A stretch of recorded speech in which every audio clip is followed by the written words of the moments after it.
साखर बनले बघा प्लास्टिकची, हे बघा साखर प्लास्टिकची, हे बघा ही प्लास्टिक म्हणून साखर बनले बघा बरोबर, हे बघा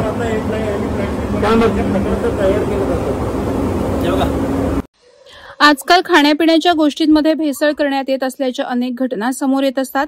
पनीर, दूध, तांदूळ, पीठ, फळं, भाज्या, मसाले, डाळी आणि साखर यात भेसळ केली जाते।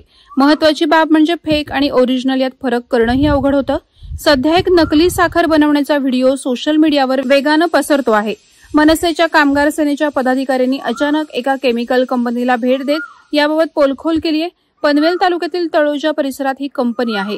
मनसेच्या अधिकाऱ्यांनी कंपनीत पाहणी केल्यानंतर प्लास्टिकच्या धाग्यांपासून साखर निर्मिती करत असल्याचा दावा केलाय। येथे प्लास्टिकपासून साखर बनवली जात असून येथे बनवणारे प्रॉडक्ट साखरेसारखेच दिसत आहेत, असं मनसेचे अधिकारी सांगत आहेत। भेसळयुक्त गोष्टींचं सेवन केल्याने आरोग्य धोक्यात येतंय। भेसळयुक्त प्लास्टिकची साखर खाल्ल्यानं जुलाब, मळमळ, उलटी, अॅलर्जी, डायबिटीज, हार्ट डिसीज सारख्या गंभीर समस्या होतात। काही भेसळयुक्त पदार्थांमध्ये तर कॅन्सर करणारे तत्वही असतात। मात्र जास्त पैसे कमावण्यासाठी मोठ्या प्रमाणात भेसळ केली जात आहे। आता यावर प्रशासन काय कारवाई करणार याकडे सगळ्यांचं लक्ष लागून राहिलं आहे।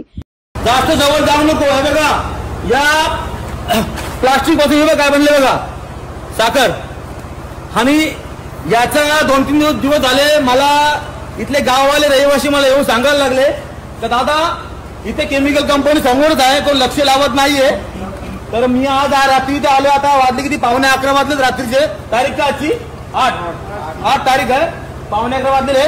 तर आम्ही या गोडाऊनला मी आलेलो आहोत। तर सगळ्यांनी वगैरे ते मास्क लावले होते, त्यांना मी विचारला का मास्क लावलाय, तो बास आ रहा आहे। याचा अर्थ असा होतो की ही कंपनी केमिकलची आहे आणि येणाऱ्या भविष्यामध्ये ज्या आपण साखर वगैरे यूज करतो, ज्या आपण साखर ज्याच्यात आपण चहा वगैरे पितो, त्या प्लास्टिक पासून ही साखर तयार झालेली आहे बघा,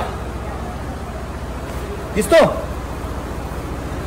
तर ही केमिकल कंपनी आम्ही बंद करण्याचा प्रयत्न करतो। तर माझी पोलिसांना वगैरे विनंती आहे तर तुम्ही पण आम्हाला हातबोट लावून आम्हाला सहकार्य करावा। वादळवारा लाईव्हसाठी न्यूज ब्युरो पनवेल।